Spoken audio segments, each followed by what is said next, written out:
the Brandon Pauls. They're much more equipped to do it now than I think they even have been in the past. But you saw it. You said it. You saw it. This ball stayed in the air a long time. And Roosevelt Jones came up with it. Of course, Hinkle Fieldhouse, like McEwen, like McCarthy, a magical place. And magical night for the Butler Bulldogs. Had that shot not gone down, if Gonzaga won that game, they'd have only one loss. That would have been another quality win on their resume. The way we've seen teams fall at the top of college hoops, man, the top 10 has been so in flux. If you put Gonzaga at 24-1, I think right now they may well be. Well, I think you're right, but we do have to, you know, you always have to have the but. And the but is they played that monster schedule in November and December. And, you know, when you're in Michigan right now, you got 4 losses. You're talking about 4 teams ranked in the top 10, top 12. So I think this, Gonzaga, Mark Few won't say it. I think this is the best Gonzaga team since 2004 when they were number 2 in the country. And they certainly can get to the Final Four. I think they're equipped to do it. But they're not seeing the level of talent night in, night out like you would in a league like the Big Ten. But on the other hand, Big 12's getting better, and they're 5-0 against that league. Yeah, and I'm not even arguing that the Zags would be the best team in the country, but I think the way voters work, I think they'd be ranked #1. And that's never happened in Gonzaga's program history. Dellavedova being hounded by Olynyk, who's guarding the three-point line. Walker gets fouled. That's only their 4th team foul, so not a bad foul. It's interesting. I'd have to think now, maybe the last time a team from a non-power conference was #1, maybe UMass, Calipari's teams in the mid-90s. That's the one that comes to mind. Yeah, Memphis, I don't know if they're, do you throw them in Memphis that group? also, yep, both John Calipari teams. That's right. It doesn't happen very often. Yeah. Dellavedova, contested shot was partially blocked and saved inbounds. Gonzaga's defense, we haven't talked enough about it probably, but their defense tonight, this is St. Mary's team that's one of the better offensive teams in the country. Gonzaga has come in here and played great D. Well, Gary Bell's an excellent defender. Elias Harris moves his feet well. Olynyk, I think, has done a really good job. He's kind of underrated. And then how about Mike Hart, the guy that probably is their best all-around defender. He's one of the MVPs of this game tonight. Mike Hart has played well on defense. He's hustled after loose balls, and he's made some big shots. You know, I was in the locker room after they beat Oklahoma State in Stillwater on New Year's Eve, and I'll never forget this. Mark Few said to me, he goes, "We are going to miss Mike Hart." That was the night he set a screen for Gary Bell, which basically iced the game. He goes, "We don't coach that. He just does things that you can't coach." And he had this look of consternation on his face. And I'm like, dude, worry about losing Elias Harris or Kelly Olynyk. He goes, "No, you don't understand. You don't know what Mike Hart does for us." And part of that toughness edge, the free throw advantage in this game for Gonzaga. By the way, I'm in California. That's why I dropped dude on you. Yeah, I'm good with the dude. You see how I rolled with it? Well, it's been fun having you out here. I've been looking forward to this for a couple weeks. And Sean Farnham, Stephen Bardo, my buddies, they get a chance to hang with you out here. And I'm having fun tonight. It's been a good year for basketball on the West Coast. Now, the Pac-12 still, I think, doesn't get credit, but the Pac-12 has gotten much better now. They're doing the same thing we see in a lot of league play where they just start beating up on one another. We saw it again tonight. Colorado with a win against a top 10 team in Arizona. Colorado, 5 of their last 7 are at home, so where they struggled early, Tad Boyle's team can certainly now make a run. They're in position, I think, to win 5 of these games. And yeah, they're set up real well. I'll be in Boulder on Saturday. Arizona State, a reeling Sun Devils team. Pangos very coolly at the line. Pangos has been solid tonight. You know, quietly.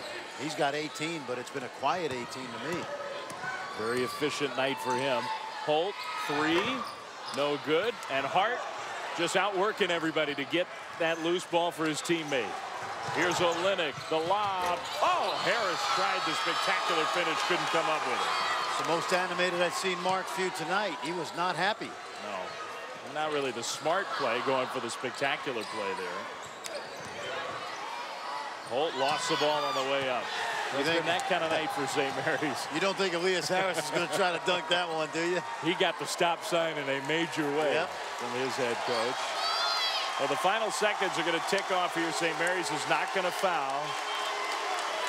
This is going to go down as not a ranked St. Mary's team.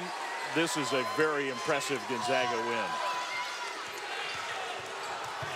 Bell from the corner, exclamation point. How about Pangos? Drive and kick. It's been fun. Two really, really well-coached teams.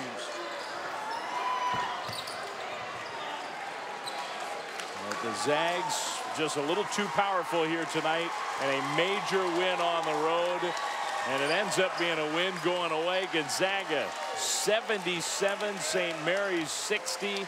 Pangos and company can start to celebrate now as the Zags have a win that puts them very much in the driver's seat, still undefeated in WCC play as St. Mary's falls to 10-2. St. Mary's got work left to do in terms of the NCAA tournament. Creighton coming in here, BYU, then of course the important WCC tournament for them this season. There'll be a lot riding in Las Vegas this year, that's for sure. Frank, great having you out here in the Bay Area. Always a pleasure, Dave. Love working with you. Coming up next, College Basketball Live presented by Red Lobster, and the guys will have a live interview with Kelly Olynyk, so you won't want to miss it. For Fran Fraschilla, Dave Fleming, for our entire crew, saying so long from Moraga. Top 5 Gonzaga looked like it. 77-60 final score.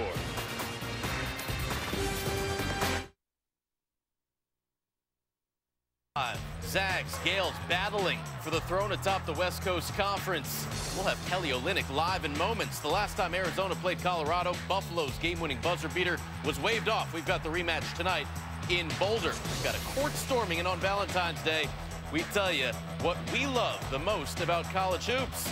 We're not only talking about ex-UCLA star or Duke star.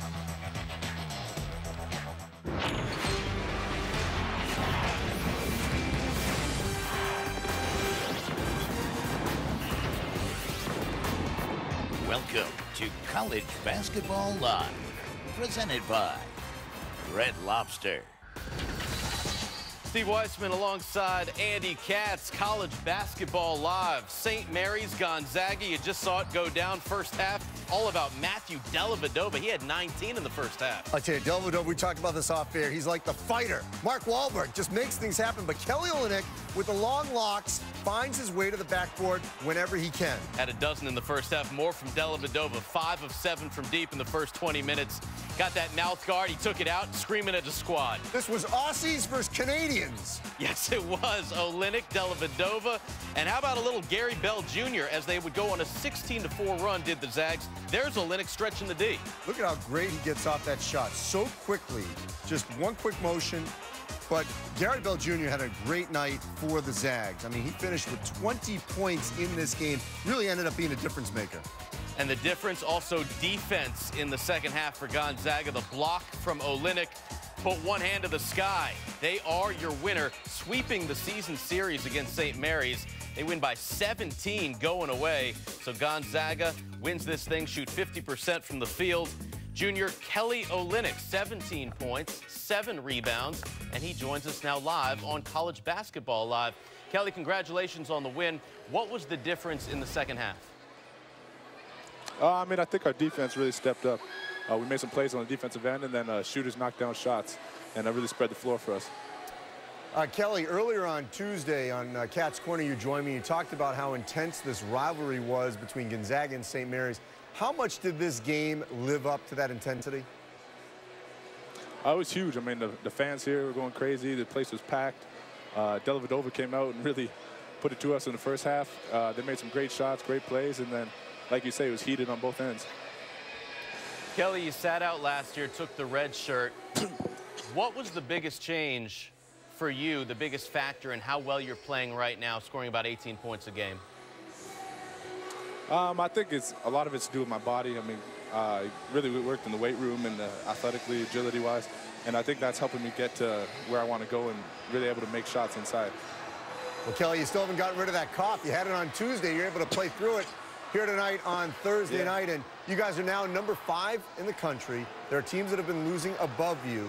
What do you think it would mean to this team and this program if Gonzaga at some point this season can be the #1 team in the country?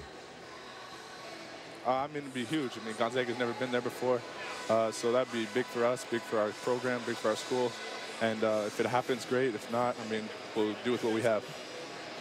Kelly, there was a moment in the first half where you lost your headband. The hair was going all over the place. You put it on your wrist. Take us through that sequence. I must have got hit in the head if it came off somehow. And it was on the ground. And I think one of their players tried to not let me pick it up. But I put it on my wrist. I just put the hair behind my ears and went for it. And Kelly, there's obviously a good chance that you may meet the Gales again a 3rd time potentially in Las Vegas at the Orleans Arena. Last season they played 3 times and the Zags lost to St. Mary's. If you guys meet a third time in Las Vegas, what would you have to do to knock them out 3 times? I mean, it's going to be defense again. We're winning on the defensive end right now. And I'm sure we'll meet them there. They're a great team, and they've had a great season so far. So I think it'll be a huge rivalry, and I expect to meet them there in Vegas. All right, Kelly Olynyk, congratulations on the season thus far, the win tonight, joining us here on College Basketball Live. Get better, get that cold better, and we'll speak with you soon. Thank you very much. Take care. Get that cough Tuesday. Yeah, well, you still got it today. I mean, that's what happens when you score 17 points in Moraga. Well, here's how the standings are. Gonzaga stranglehold on the WCC once again. They sweep St. Mary's 11-0 in conference play. And here's the opening for the Zags, because Duke and Miami play one more time, and there's a chance they may play again in the ACC tournament. So it may be hard for Duke and Miami both to be #1 seeds. That could be the opening needed for Gonzaga to slip in as one of the 4. The only issue right now, that strength of schedule rated 67. Some people talk about that. Who are these people? Well, you know. Name them. College basketball folk.